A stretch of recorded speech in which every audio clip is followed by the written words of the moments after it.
across now to Dave Keating in Brussels. Dave, what more can you tell me in regards of today's discussion? What exactly were the results of today's talks? Well, the EU's foreign policy chief, Josep Borrell, just finished a press conference where he said that a unanimous agreement on starting those sanctions wasn't possible. For foreign policy issues like this, you do need unanimous approval of all 27 EU member states. He was quite open about which country it was vetoing it. It was just one country, and that is Cyprus.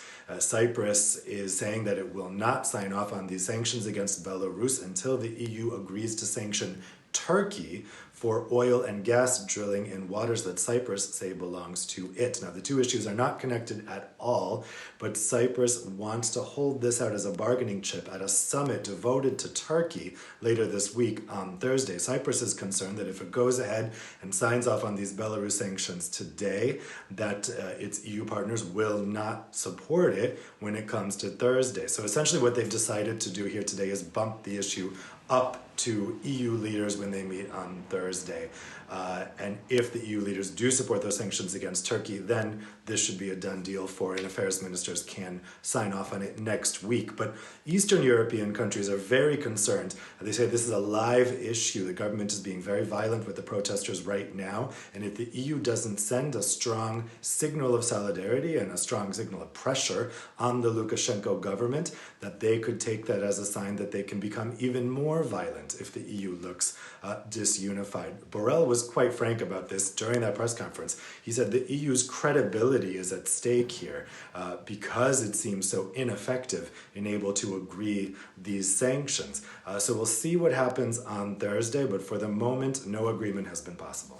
So I suspect in the next couple of days there's going to be a lot of backroom negotiations and discussions between the various delegations. What do you think is likely to happen next, particularly at Thursday's gathering? Well, this is the strange thing about all this, is the other EU countries have basically voiced support for these sanctions against Turkey. It's just that they won't agree to them on Thursday. And fundamentally, Cyprus doesn't trust them to actually stick to that until Thursday. So it wants to hold open this Belarus issue until then. Probably what we're going to see is both sets of sanctions being agreed. The key thing to watch is whether Lukashenko himself is included on that list of sanctions. While there was only one country opposing sanctions at all, there were several countries, I hear, who were opposing the idea of putting the president himself on that list. Now, Borrell did say in his press conference right now, the EU does not recognize Lukashenko as the legitimate president of Belarus because it does not recognize those elections held in August as being legitimate elections. But whether or not they would go the further step in actually sanctioning him is another story. Several individual EU countries, including Lithuania, have imposed sanctions on Lukashenko himself. He cannot go to those specific EU countries. But for the EU to do it would be another big step. I'm hearing that Finland, Sweden, among some other countries, are a little bit reticent about putting him on that list. That is, again, something that the EU leaders themselves will discuss. It's not so unusual for foreign affairs ministers to bump an issue up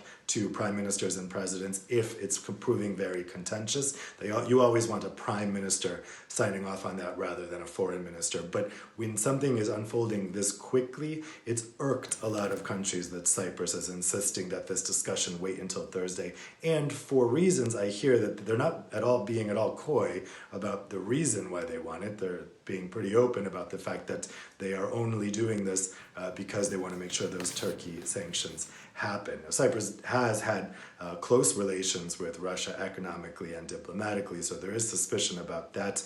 But I do expect that on Thursday we will get both sets of sanctions signed off.